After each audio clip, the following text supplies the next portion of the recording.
ओम शांति। आज 24 जून यज्ञ माता जगदम्बा सरस्वती उनकी पुण्यतिथि है। ब्रह्मा कुमारी ईश्वरीय विश्वविद्यालय के फाउंडिंग फादर पिता श्री प्रजापिता ब्रह्मा और उनकी सहयोगी मातेश्वरी जगदम्बा थी। सन 1936 में संस्था की स्थापना हुई। उस समय पिताश्री अपने लौकिक कारोबार व्यवसाय से मुक्त होके अध्यात्म की ओर आए। उम्र उनकी 60 वर्ष के करीब थी और उसी समय मातेश्वरी जगदम्बा संपर्क में आई। उनका नाम राधा था और वो 16 वर्ष की उम्र में पिताश्री के सानिध्य में आई थी।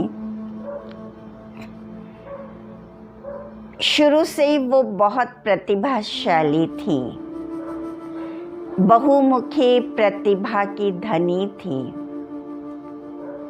स्कूल में उनका नाम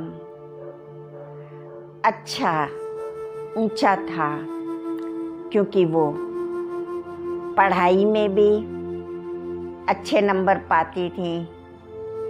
गायन कला, वादन कला, नृत्य कला सब में वो पारंगत थी।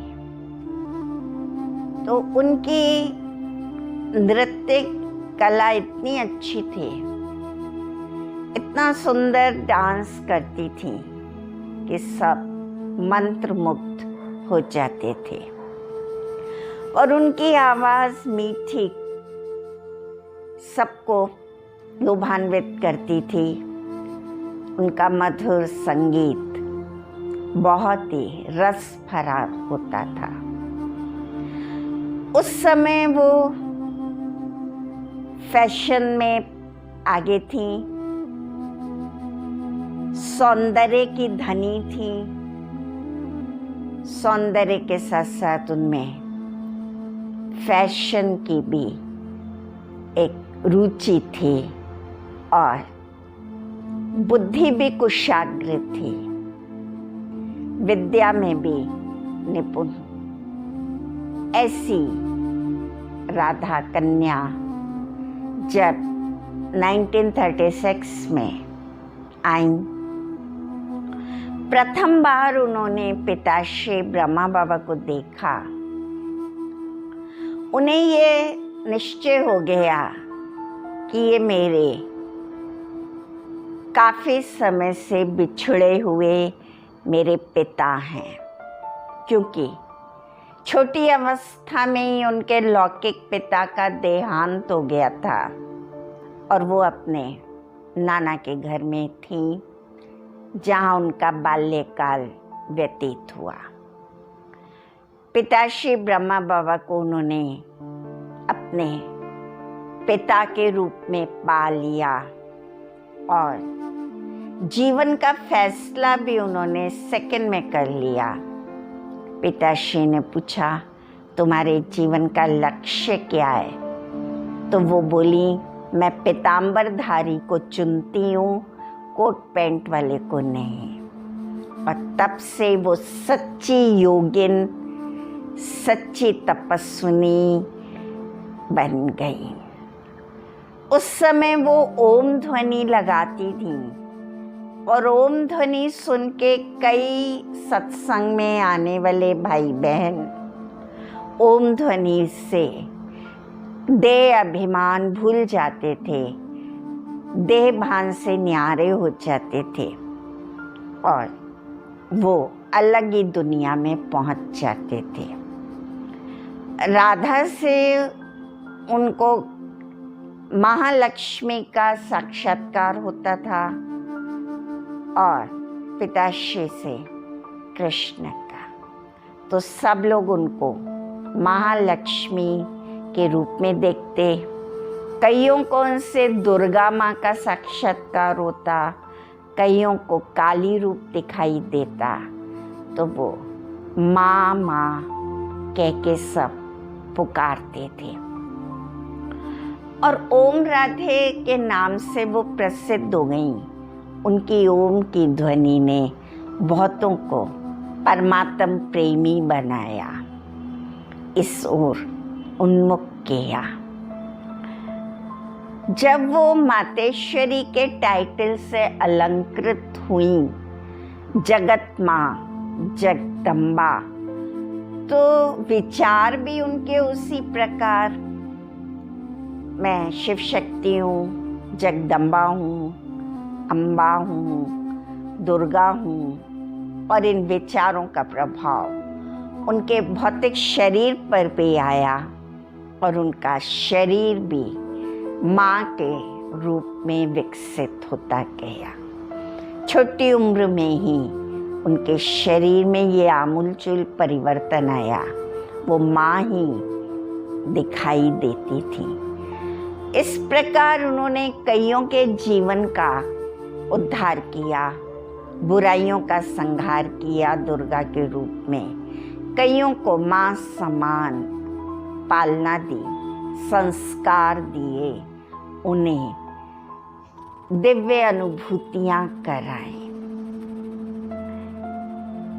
बाद में जब ईश्वरीय विश्वविद्यालय की सेवाएं आरंभ हुई, भारत के प्रमुख शहरों में सेवा केंद्र आरंभ हुए, तो मातेश्वरी कानपुर में आई थी। और कानपुर में मेरे माता पिता, मेरे मामा मामी थे।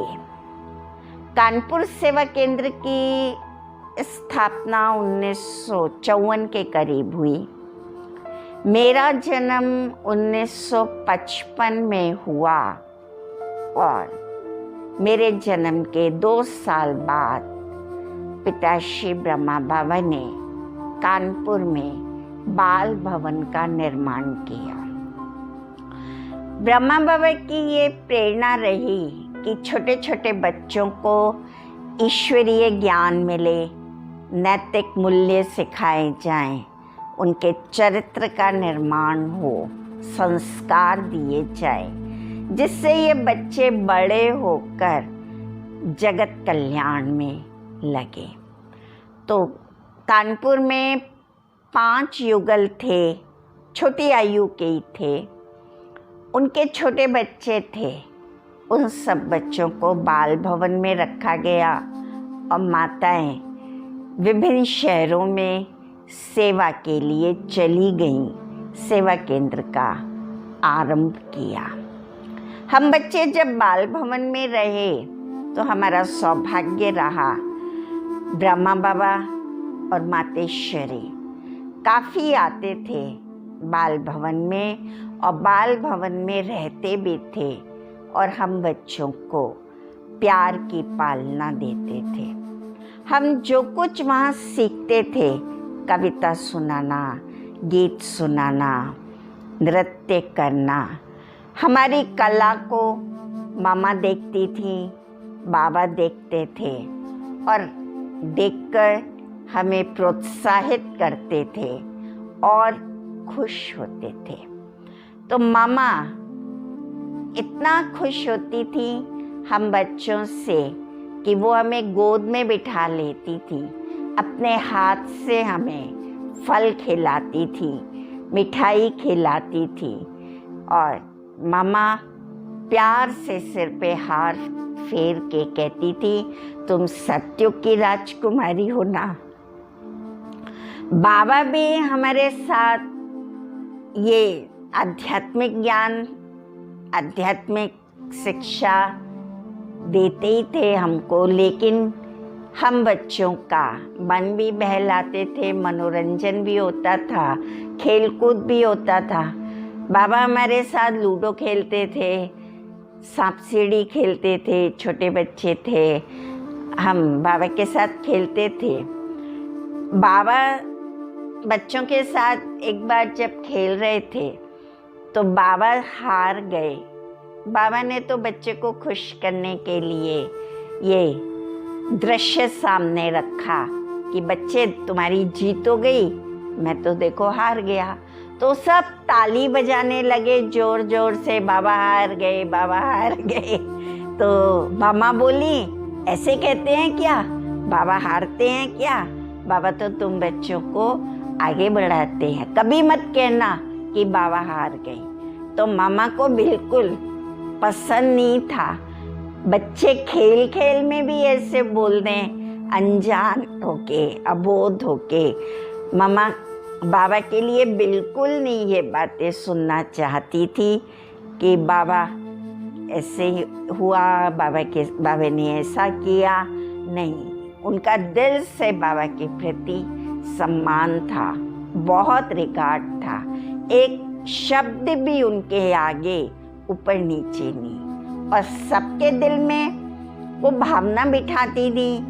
हम नहीं जानते थे, अरे ये भगवान है, ये भगवान तुम्हारी सब इच्छाएं पूर्ण करते हैं। और बाबा कहते थे, मम्मा तुम्हारी माँ है, ये तुम्हारी सारी मनोकामनाएं पूर्ण करती है।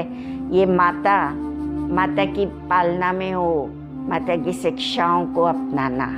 फिर बाबा मम्मा ने हमको इंडिया टूर पे भेजा। उस समय इंडिया में कितने सेंटर्स थे, 20-25। मामा बाबा ने हम छोटे बच्चों को भेजा और कहा कि ये बच्चे जब जाके ज्ञान सुनाएंगे ना अपनी भाषा में, त्रिमूर्ति के चित्र पे, झाड़ के चित्र पे समझाएंगे तो सब बहुत खुश होंगे, अपना डांस दिखाएंगे, कविता सुनाएंगे। मामा कहती थी, बच्चे रोना मत, देखो तुम जा रहे हो, तुमको अनेक आत्माओं को बाबा का संदेश देना है, तुम मामा के बच्चे हो ना, मामा की शिक्षा का ध्यान रखना। तो ऐसे मामा बाबा छोटे बच्चों पर भी इतना ध्यान देते थे, उनको हर तरह से पालना देते थे। 5-6 साल बाल भवन में रहने के बाद बाल भवन खत्म किया गया और हमको सेवा केंद्रों पे रखा गया। हम सेवा केंद्र पे आ गए। तो सेवा केंद्र पे जब रहने लगे तो एक बार हमने देखा सब लोग मम्मा बाबा को चिट्ठी लिखते हैं, हमारी बड़ी दीदी भी लिखती है, तो हमें भी उमंग आया, हम भी चिट्ठी लिखें।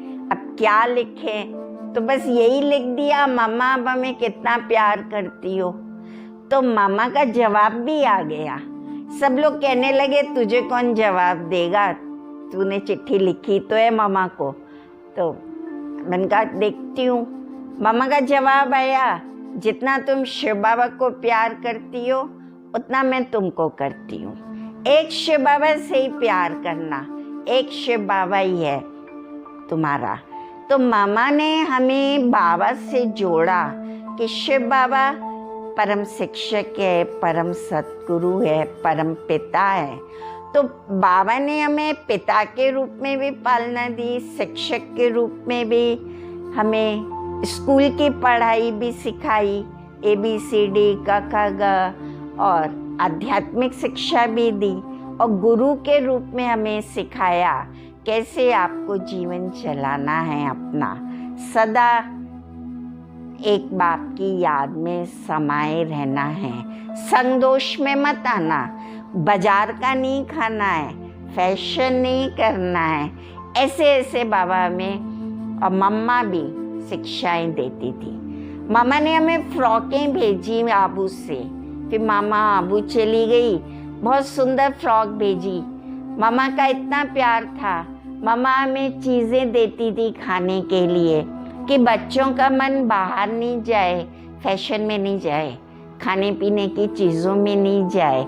तो मामा हर तरह से ध्यान रखती थी हमारी वृत्तियाँ टूट जाए, दुनियावी बातों से हम दूर हो जाएं और ईश्वरीय पालना में पले, ईश्वरीय संस्कार लें। और आज उनकी पालना का फल है कि हम उससे बड़े हुए, अब बाबा के सेवा में लग गए। तो मामा मातेश्वरी किसी के लिए दुर्गा थी, किसी के लिए अम्बा थी, किसी के लिए काली थी।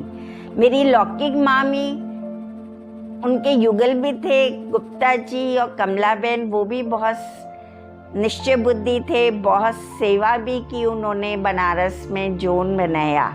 लौकिक मामी जी को मामा में बहुत निश्चय था और मामा में उनकी अटूट भावना थी।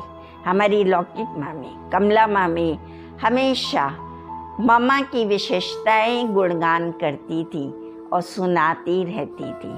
वो उन्हें अम्बा रूप में भी देखती थी, दुर्गा रूप में भी, उनको सरस्वती रूप में भी देखा करती थी और हमें बताती रहती थी। ज़्यादा नहीं हम समझते थे, हाँ, लेकिन उनके अनुभव सुनते थे और उनके अनुभव से लाभान्वित कई आत्माएं हुई और कई आत्माओं ने उनके द्वारा जो पाया, उनकी बुराइयां दूर हो गई, दुर्गुण समाप्त हुए, पवित्रता की धारणा हुई। तो मामा में ये अलौकिक शक्ति थी कि अपनी वाणी से आत्माओं को विकारों से मुक्त कर देती थी, अपनी वाणी से उनमें पवित्रता की शक्ति भर देती थी। तो मामा क्या स्मृति दिवस है, हम सब मामा को क्या दे सकते हैं? मामा की शिक्षाओं का अनुकरण करें, मामा की जो चाहना है उसको पूर्ण करें और मामा जैसे ही बन जाए, यही हम चाहते हैं। ओम शांति।